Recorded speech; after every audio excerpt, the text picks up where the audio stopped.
Hello and welcome to today's episode. We are talking about courage and clarity and how we seem to muddle the two. So, we're just going to jump right into it. Courage is the way to clarity. Hmm. I don't know how you feel about that. Like, I'm telling you that courage leads to clarity, but often we get it the other way around, right? And I'm willing to guess that we've never really given much thought to it being this way. Courage leads to clarity. Probably because most of us are too busy hunting down clarity so that we can have the courage to take action, right? We get it backwards. We think, well, if I could just be clear, if I could just have clarity, then I would have the courage to do this. But actually, the opposite is true. And this is paradigm shifting stuff. When we start thinking this way, that it's courage first, then we get the clarity. As in, courage in taking action is actually what's going to lead to the clarity that we're looking for in order to pursue our big dreams, our next goal. Put it that way, it seems pretty obvious how backwards we get it. But thinking this way can't be surprising because, I mean, isn't it the way of the world? Up is down, right is left, and the familiar whisper, is that really what you want? Is that really how you should do that? Is that really what you heard? Is that really the way that you had planned? And just like that, boom, doubt. Doubt is that thing that brings you anything but clarity. Listen, taking the forbidden fruit in the garden wasn't some demonic possession or force. It was doubt, doubt that filled in the blanks where their courage lacked, lacking the courage to trust God over for what he said over the doubt that was planted.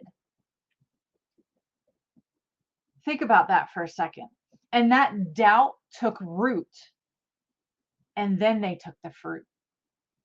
Friends, don't let doubt rob you of the fruit that you are meant to have and produce. And this is why I want to talk about courage. Courage first, then the clarity comes. We have to stop looking for clarity.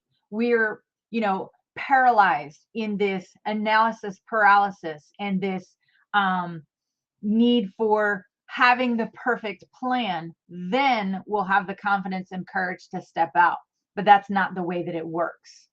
You think of I think of my husband is, very much into construction his whole life, and how many times that he has had to in the field correct the architect's drawings.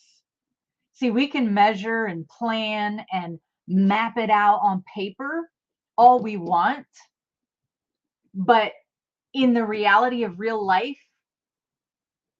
it doesn't always work. There needs to be adjustments. There needs to be decisions made. And that's where courage comes in. You've got to take the steps first in order to gain clarity.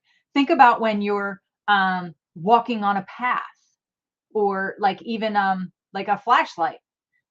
A flashlight, I mean, nowadays we have some pretty powerful flashlights. I'll give you that. But typically a flashlight only lights up enough in front of you, right? You have to keep moving in order to see further. Even your car's headlights, they only light up the road so far. When you're on a dark, dark road and your headlights are on, you can only see as far as those headlights are. You have to keep moving and keep going in order to see further, right? That's courage. Courage is what brings you the clarity that you're looking for, but we get it backwards. We want clarity first and then we'll move. So what do? How do you embrace the unknown through courage? Well, most of us struggle and have trouble with this because we want answers to our future. We're sitting there looking at, And we even pray for it. Lord, show me the way, give me clarity on this. And it has us channeling our inner preschooler faster than we can say backpack, meaning we're quick to ask 1.5 billion questions about the very next step. Well, I can't do this until I know that. I can't go here until I know that, right? Shouldn't I have the perfect plan before I start? Well, now's not really a good time. Shouldn't I wait until the timing is better? Or how can I do that? I'm too shy. I'm too loud. I'm too young, old, uneducated, unexperienced. Oh, and this is a good one. I think I should pray about it some more and wait for a sign. This is what we do.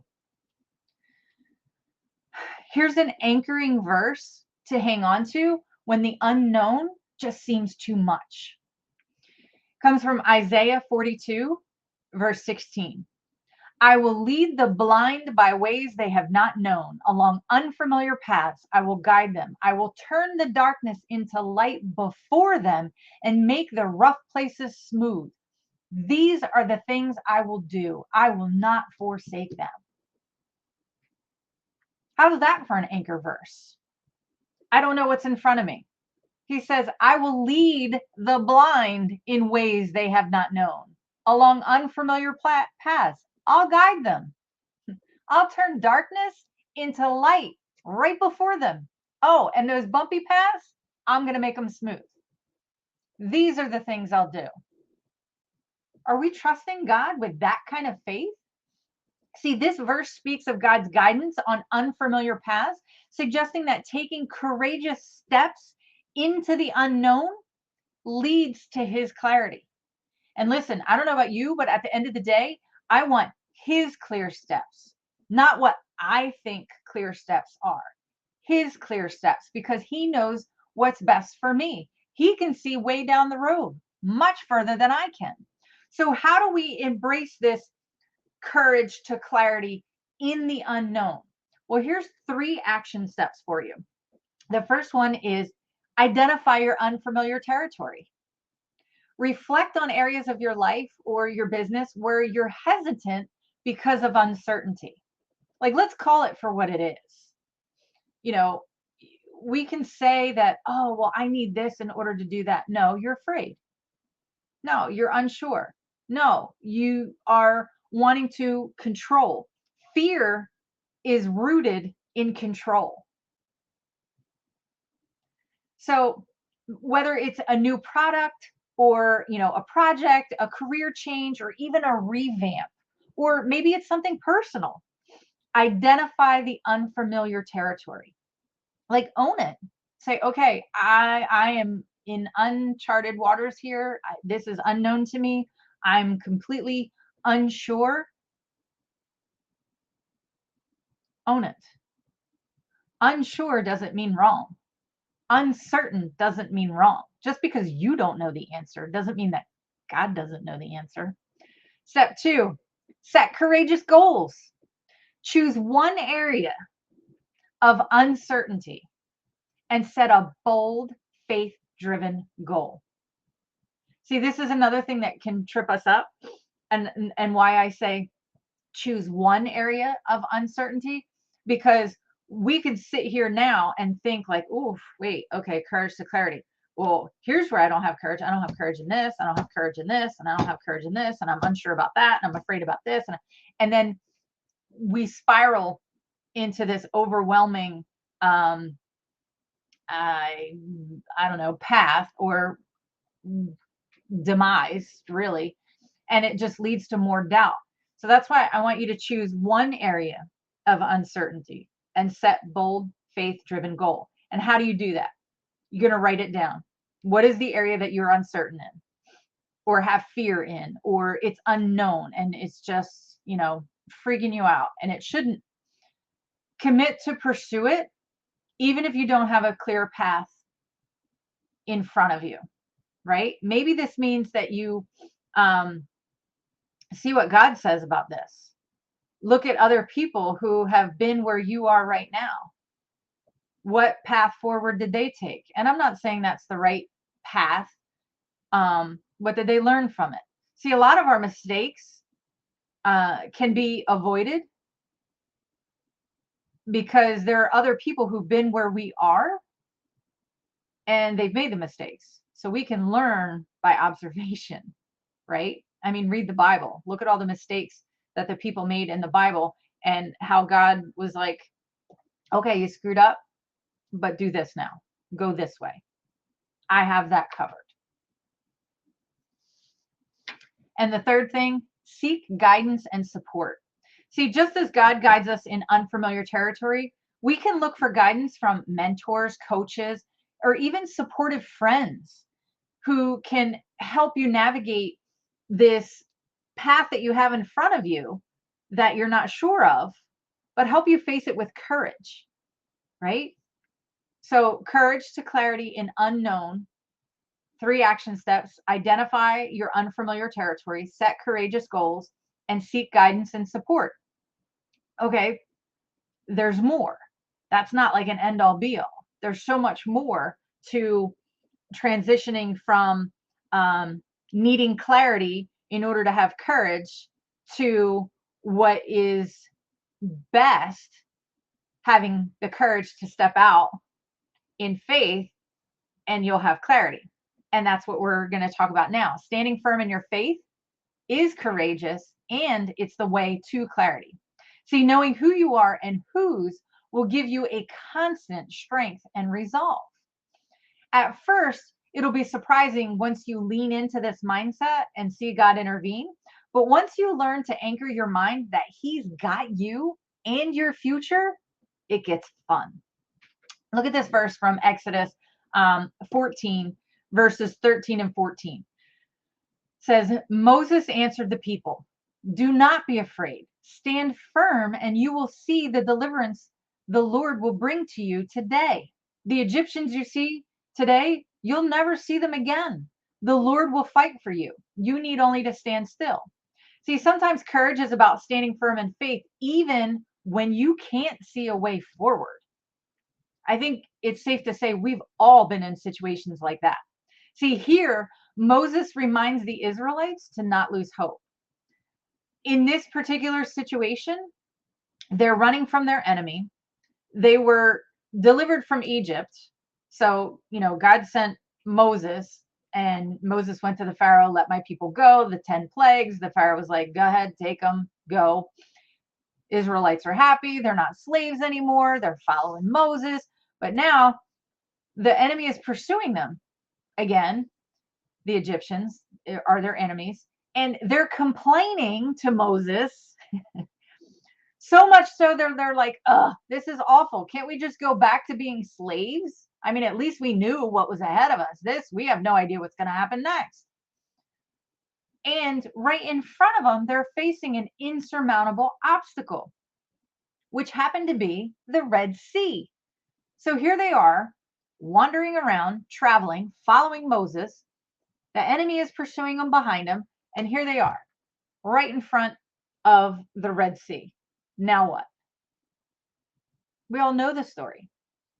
God parted the Red Sea, and the Israelites walked their little butts right across on dry land. I love that little tidbit and that little fact. It wasn't enough for God to love them, to provide for them, and to give them a solution, a way out of this particular problem. He went above and beyond and made it dry. They didn't have to walk through the mud. They weren't traipsing seaweed across their feet and getting all tangled up. They walked across dry land. God split the Red Sea and they walked across on dry land. That's something that I think is very important to remember, that God isn't a God where He loves you and He's going to provide just enough for you to get by. No, He wants to give you above, abundant, exceedingly more than you can expect or ask. So, do you think that's a good reminder that clarity often emerges when even God acts on our behalf? God took action, and that gave clarity. We just have to have the courage to take him at his word. Do you think that the Israelites were afraid after that? Because as soon as the last person crossed, the sea went right back. And the Egyptians that were chasing them, they were drowned in the water. And just like the verse said, now this is before this even happened, Moses says, do not be afraid, stand firm, and you will see the deliverance the Lord will bring you today. The Egyptians you see, you'll never see them again. The Lord will fight for you. You need only to be still. Sometimes the biggest courageous action that we can take is to believe God at his word. Believe that he says what he means and he means what he says. So what does that look like for us? How do we stand firm in our faith and take courage? What are those action steps? 3 action steps. 1, identify the challenges. Recognize challenges or obstacles that may be holding you back. We already talked about doubt. We already talked about fear, right? Planning imperfection. Now, these could be internal doubts, fears, things that are happening on the inside of your head, but also external barriers. Like the story shows us that they literally had an external barrier. They had the Red Sea facing in front of them that they didn't know how they were going to get across. A lot of times we do have actual barriers that we don't know how we're going to get past, how we're going to navigate across. So identify what those challenges are. 2, develop a resilience plan. See, create a plan for how you will stand firm in faith despite challenges. This should include constant prayer. It's not Jesus 911. It's not, oh God, come help me. It's constant. I'm learning in this season of my life right now that I find myself praising God more than I'm actually praying to him. It's really an incredible shift. I find myself praising him for the solutions that he already has in motion for the problems that I'm facing and dealing with today. See that little shift? Instead of going and saying, Lord, there's this problem and I need you to intervene and I need you to come and help me. I need you to help me figure this out, to God, I trust you. I believe you are who you say you are. I believe that with man, this is impossible, but there's nothing impossible with you. And I thank you that you have the solution already in the works for this problem that I'm facing down right now. Thank you. Mindset shift. Huge, huge difference. So maybe that means you write out scripture and memorize the passages that speak specific to your situation or circumstance. I've been doing that too, taking note cards, and I've always taken note cards and written scripture on them and then like notation on the back. But recently I've been taking those same scriptures that speak into my personal situation of what's happening and turning them into declarative prayers. Almost like, taking God's word and say, God, you said, and it's just an amazing shift of perspective. And it's also makes you feel lighter. I mean, that burden is lifted. You're literally giving it back to where it belongs, in the hands of the Father, in the hands of the person who can actually handle it, right? And then thirdly, celebrate your victories. I mean, as you face challenges with resilience and you have this plan of how you're going to handle those challenges, celebrate even the smallest little things along the way. And I'm telling you, you're going to recognize a lot more. You're going to recognize a lot more victories. Each step forward reinforces your faith and encourages those pieces and puts you on a clearer path. So when it comes to standing firm, identify your challenges, develop a resilience plan, and celebrate your victories. And lastly, I want to kind of point out 2 people to you and help remind us that ordinary people being courageous often paves the way to clarity for others. And I kind of alluded to this a little bit earlier about, other people's paths forward and us being observers, we can learn from that. So giving attention to, but also intention to, is important when it comes to who influences us. Because whether we realize it or not, it shows. You know, we all know that saying, you are the sum of the 5 people that you spend the most time with. So those people may be, physical people that are in your circle, your family, coworkers, people that you follow online, TV shows that you watch, music that you listen to. Those are all influencing you, and those influences show. So look at how much it showed not only who these 2 men were influenced by, but how bold it made them. Sorry.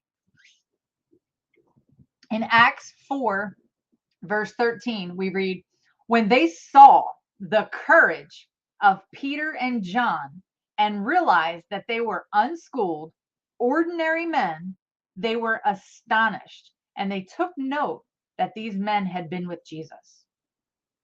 So Jesus' influence was so strong on these men, Peter and John, that the people that they were speaking to recognized, like, whoa, they were with Jesus. Like that's Jesus speaking through them right there. Because these guys, weren't they fishermen? Like, who were they? Nobody knew who they were. They didn't go to synagogue. They didn't do all those things, right? This verse highlights that even ordinary people taking bold steps can not only show clarity in our purpose, but influence others too. I like to think of it as, is your life an example or a warning? And I know that that's a sobering thought to think about, but in this world of, influencers and thought leaders and, things like that, and wanting to jump into that realm and learn from these people, be careful. Look at who their influences are. Like, I can pick out top influencers and see who they're being influenced by. And one of the funny things is a lot of the I don't even know what to call it, the life-changing information and things that they give, and that is so profound and that people go bananas over. You can trace that all the way back to scripture. So somewhere along the line, someone read their Bible and was influenced by it and by God and inspired others, and that translated, but it got watered down, and then attributed to people instead of its origin, where it came from. Anyway, so how do we do it? How do we have boldness in our ordinary life? 3 action steps. Recognize your unique calling. Reflect on your life and your business. What makes you unique, and how can you use your talents and passions for a greater purpose? Now, episode number 1 of this podcast is we all have one purpose, and that is to honor and glorify God. He's given us unique talents, personalities, and passions, and ways that we can do that. I don't care if you're a stay-at-home mom. I don't care if you're a mechanic. I don't care if you're a pastor. I don't care if you're a writer. We can all glorify and honor God through that and influence others while we do that. It's not about you have this, I don't know, so much wants to say, find your purpose. Well, no, you don't find your purpose. We already know what it is. Glorify God, honor and glorify God in everything that you do. And there's unique ways that you can do that. There are fun ways that you can do that. Everyone can do that differently, but the result and the ultimate goal is to honor and glorify God. So think of it as, your color behind your purpose. It's what makes you, that uniqueness. There's a lot I can say about calling too. We'll leave that for another time. 2, take small, bold actions. Start small by taking bold actions aligned with what you've been called to do. And a little bit into calling is, how many times do you answer texts and answer, calls during the day? So many Christians believe that they're sitting there waiting for their calling, like one calling. No, God's calling you to do the next thing. Hey, I want you to go here. Hey, I want you to go there. Hey, I need you to go over here. We have to answer the call. He's constantly calling us. It's up to us to answer. Anyway, that's my little soapbox about that. Whether it's speaking up in a meeting, launching a new product or project, or volunteering for a cause or helping someone. What is that bold action that you can take? And, stop thinking like you have to do some great big thing. Do the next thing. Do the next right thing. Help your neighbor, help, whatever is in front of you. That is a call. 3, share your journey. Don't be afraid to share your journey with others. Your story of ordinary boldness can inspire and encourage those around you to step out in faith as well. I say that we are, a lot of the Christian walk is something that is out of obedience and trust in God and building that relationship. And we like to think obedience as this, control thing, but it's not. Obedience is reverence and respect for the one that is guiding you. And when you trust, I mean, God and I have a history enough that I can trust him when, he's pushing me to move. Okay. It's worked out every other time. Why am I going to be afraid now? So courage is the way to clarity. Now what? So together we've explored the transformative concept that courage is the way to clarity. We've challenged some common misconceptions that clarity has to come before you can take action. We've seen how courage can be the catalyst for discovering God's intended path and purpose for us all along. We dug deep into the idea that embracing the unknown takes courage. Seeking answers to our future often leads to questions, doubt, and hesitation. However, as we anchor ourselves in God's guidance and trust his promise to lead, even in the unfamiliar paths, we discovered that courage is indeed the way to clarity. And listen, I'm praying that through the suggested actionable steps, you're encouraged to take the courageous actions so that you can pave the way to clarity that you need to pursue your dreams and your goals. Remember, it's your courage that will pave the way to clarity. Embrace the unknown, stand firm in faith, and inspire others with your ordinary boldness. And as you do, you'll discover that courage is the key to clarity on your journey. And listen, I'm choosing courage to clear the way right there with you. And if you're not sure what to do next or how to get more focus, fuel for your faith, life, and your business, you can subscribe to my weekly focus emails. You can join my free monthly M.E.S.S mastery workshop, or you can book a strategy call, or you can go online wherever books are sold and get my published book, Your Beautiful Masterpiece, a guide to prioritizing the God-given dream you've been entrusted to pursue and share. Thanks for listening.